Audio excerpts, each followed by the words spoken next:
अस्सलाम वालेकुम नाज़रीन। ड्रामा सीरियल सुन मेरे दिल की आने वाली एपिसोड बहुत ज़्यादा इंटरेस्टिंग होने वाली है और जिन नाज़रीन को इस बात का इंतजार था कि आखिर सदफ और अमार में ऐसा क्या होगा कि दोनों में दूरियां आ जाएंगी, तो उनके लिए खुशखबरी है कि अगली एपिसोड्स आप लोगों के लिए बहुत ही ज़्यादा ज़बरदस्त होने वाली है। जिस मौके का इंतजार था सभी को वो आन पहुंचा है। यहाँ पर अब सदफ और अमार में दूरियां पैदा होने वाली हैं। जहाँ पर सदफ अपने रिश्ते को बचाने के लिए भरपूर कोशिशें करती दिखाई दी, वहीं पर अमार ने कोई कसर नहीं छोड़ी अपने रिश्ते को खराब करने में।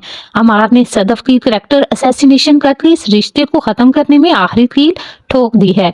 कोई भी लड़की हो वो अपने घर को बचाने के लिए सब करने के लिए तैयार हो जाती है, लेकिन अपने करतार कशी बिल्कुल भी बर्दाश्त नहीं कर सकती। मार जो खुद तो बदकिरदार है ही, सदफ को भी ऐसा ही समझ रहा है। वो ना सिर्फ सदफ को बदकिरदार कहता है बल्कि उस पर हाथ भी उठा देता है। इस तरह दोनों में कुत्तों वाली लड़ाई होती है और अब सदफ की बर्दाश्त से बाहर हो जाता है अमार जैसे घटिया इंसान को बर्दाश्त करना। इसलिए वो अमार से रिश्ता तो नहीं तोड़ना चाहती, लेकिन वक्ती तौर पर वो अमार को छोड़कर लाहौर जाने का फैसला कर लेती है ताकि वो अमार को वक्त दे सके।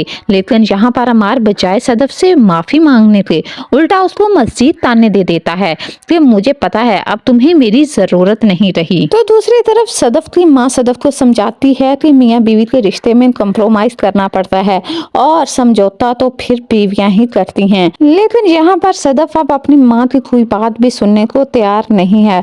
तो दूसरी तरफ अमार भी इतनी आसानी से सदफ को नहीं छोड़ेगा, क्योंकि उसे लगता है कि अगर वो उसे इतनी आसानी से छोड़ देगा तो वो बिलाल अब्दुल्ला के पास चली जाएगी और वो इतनी आसानी से बिलाल अब्दुल्ला को जीता हुआ नहीं देख सकता। दूसरी तरफ आप देखेंगे कि हमेशा जैसे लग रहा था कि अब सदफ की शादी अमार से हो जाने के बाद वो बिलाल अब्दुल्ला की जिंदगी से हमेशा के लिए जा चुकी है। अब दोबारा से उसे सदफ बिलाल अब्दुल्ला की जिंदगी में शामिल होते हुए दिखाई दे रही है, क्योंकि उसे पता है कि बिलाल अब्दुल्ला अभी भी सदफ को भूल नहीं पाया और उसके दिल में आज भी सदफ है। इसलिए वो बिल्कुल पागल हो जाएगी और पागलों वाली हरकतें करेगी। वो सदफ को बिलाल अब्दुल्ला से दूर रखने की हर मुमकिन कोशिश करेगी। लेकिन यहाँ पर अब सदफ जब देखेगी कि बिलाल अब्दुल्ला जिसे ये भी पता है कि अमार और उसके बीच कुछ भी ठीक नहीं है, लेकिन फिर भी वो इस बात में इंटरेस्टेड ही नहीं कि उसकी जिंदगी में क्या चल रहा है। उसने कभी भी उसमें इंटरेस्ट नहीं लिया और कभी भी उसे तंग नहीं किया। यहाँ पर अब वो पहले तो